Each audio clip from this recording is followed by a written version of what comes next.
হে মানুষ, নিশ্চয়ই আল্লাহর ওয়াদা সত্য, সুতরাং পার্থিব জীবন যেন তোমাদেরকে প্রতারণা না করে এবং সেই প্রবঞ্চক যেন কিছুতেই তোমাদেরকে আল্লাহ সম্পর্কে প্রবঞ্চিত না করে।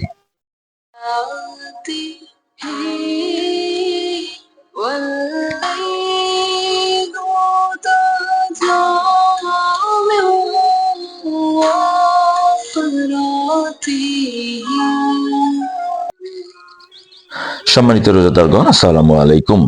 19তম তারাবির সংক্ষিপ্ত আলোচনায় আপনাদেরকে স্বাগত জানাচ্ছি।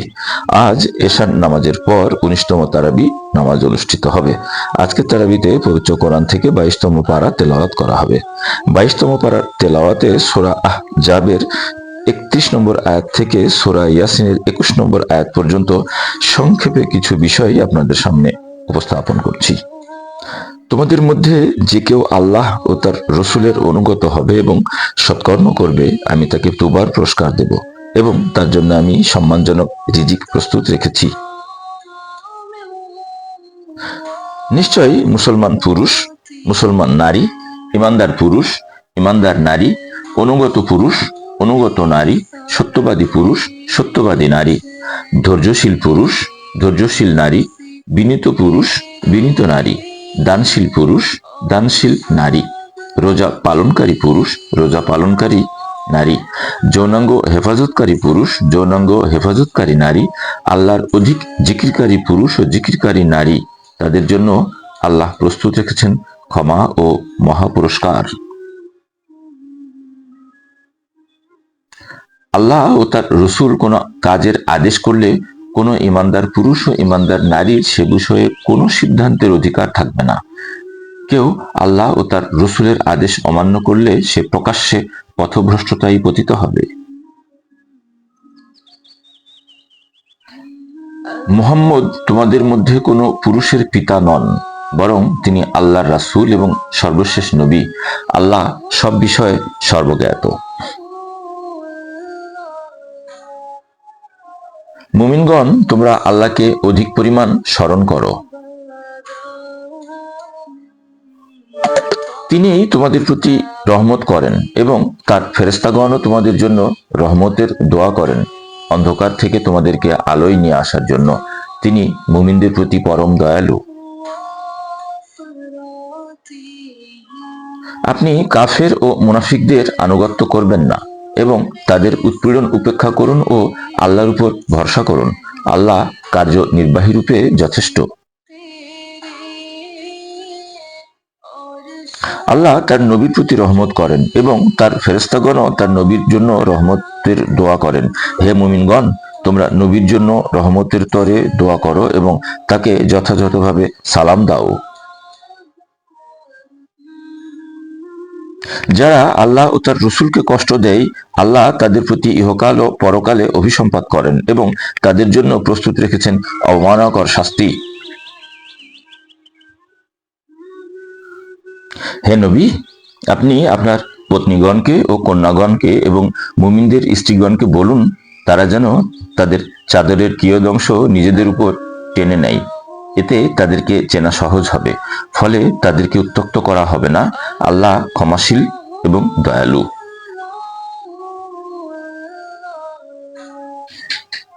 লোকেরা আপনাকে কিয়ামত সম্পর্কে জিজ্ঞাসা করে, বলুন, এর জ্ঞান আল্লাহর কাছেই। আপনি কি করে জানবেন যে সম্ভবত কিয়ামত নিকটেই? তারা বলবে, হে আমাদের পালনকর্তা, আমরা আমাদের নেতা ও বড়দের কথা মেনেছিলাম, অতঃপর তারা আমাদের পথভ্রষ্ট করেছিল। হে আমাদের পালনকর্তা, তাদেরকে দ্বিগুণ শাস্তি দিন এবং তাদেরকে মহা অভিসম্পাত করুন। কাফেররা বলে, তাদের উপর কিয়ামত আসবে না। বলুন, কেন আসবে না? আমার পালনকর্তার শপথ, অবশ্যই আসবে। তিনি অদৃশ্য সম্পর্কে জ্ঞাত। নভমণ্ডল ও ভূমণ্ডলে তার অগোচরে নয় অনুপরিমাণ কিছু, যা তদপেক্ষা ক্ষুদ্র এবং না বৃহৎ, সমস্তই আছে সুস্পষ্ট কিতাবে। যারা আমার আয়াতসমূহকে ব্যর্থ করার জন্য উঠে পড়ে লেগে যায়, তাদের জন্য রয়েছে যন্ত্রণাদায়ক শাস্তি। যখন আমি সুলাইমানের মৃত্যু ঘটালাম তখন জিনদেরকে তার মৃত্যু সম্পর্কে অবহিত করলো ঘুন পোকাই, যা সুলাইমানের লাঠি খেয়ে যাচ্ছিল। যখন সুলাইমান মাটিতে পড়ে গেলেন তখন জিনরা বুঝতে পারলো যে জিনদের যদি অদৃশ্য বিষয়ে জ্ঞান থাকতো তাহলে তারা এই লাঞ্ছনাপূর্ণ শাস্তিতে আবদ্ধ থাকতো না। যেদিন তিনি তাদের সবাইকে একত্রিত করবেন এবং ফেরেশতাদেরকে বলবেন, এরা কি তোমাদের পূজা করত?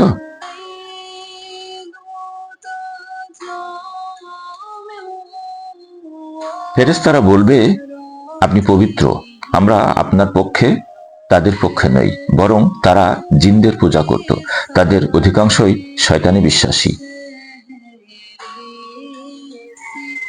অতএব আজকের দিনে তোমরা একে অপরের কোনো উপকার ও অপকার করার অধিকারী হবে না। আর আমি জালেমদেরকে বলবো, তোমরা আগুনের যে শাস্তিকে মিথ্যা বলতে তা আস্বাদন করো। বলুন, আমি তোমাদের কাছ থেকে কোনো পারিশ্রমিক চাই না, বরং তা তোমরাই রাখো। আমার পুরস্কার তো আল্লাহর কাছে রয়েছে, তিনি প্রত্যেক বস্তুরই স্রষ্টা। সমস্ত প্রশংসা আল্লাহর, যিনি আসমান ও জমিনের স্রষ্টা এবং ফেরেশতাগণকে করেছেন বার্তাবহ। তারা 2 2, 3 3 ও 4 4 পাখা বিশিষ্ট। তিনি তার সৃষ্টিতে যা ইচ্ছা যোগ করেন। নিশ্চয়ই আল্লাহ সর্ববিষয়ে সর্বশক্তিমান। হে মানুষ, নিশ্চয়ই আল্লাহর ওয়াদা সত্য, সুতরাং পার্থিব জীবন যেন তোমাদেরকে প্রতারণা না করে এবং সেই প্রবঞ্চক যেন কিছুতেই তোমাদেরকে আল্লাহ সম্পর্কে প্রবঞ্চিত না করে। তিনি রাত্রিকে দিবসে প্রবিষ্ট করেন এবং দিবসকে রাত্রিতে প্রবিষ্ট করেন। তিনি সূর্য ও চন্দ্রকে কাজে নিয়োজিত করেছেন, প্রত্যেকটি আবর্তন করে একটি নির্দিষ্ট মেয়াদ পর্যন্ত। ইনি আল্লাহ, তোমাদের পালনকর্তা, সাম্রাজ্য তারই। তার পরিবর্তে তোমরা যাদেরকে ডাকো তারা তুচ্ছ, খেজুর আটির অধিকারীও নয়। যারা আল্লাহর কিতাব পাঠ করে, নামাজ কায়েম করে এবং আমি যা দিয়েছি তা থেকে গোপনে ও প্রকাশ্যে ব্যয় করে, তারাই আশা করতে পারে এমন ব্যবসার যাতে কখনো লোকসান হবে না। আপনি আল্লাহর বিধানে কোনো পরিবর্তন পাবেন না এবং আল্লাহর রীতি নীতিতে কোনো রকম বিচ্যুতিও পাবেন না।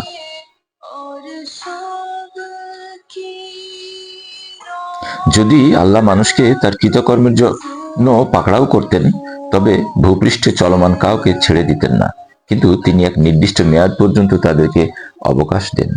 অতঃপর যখন সে নির্দিষ্ট মেয়াদ এসে যাবে তখন আল্লাহ হবেন তার বান্দাদের সম্যক দ্রষ্টা।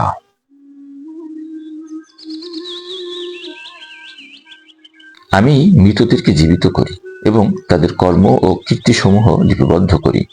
আমি প্রত্যেক বস্তু স্পষ্ট কিতাবে সংরক্ষিত রেখেছি।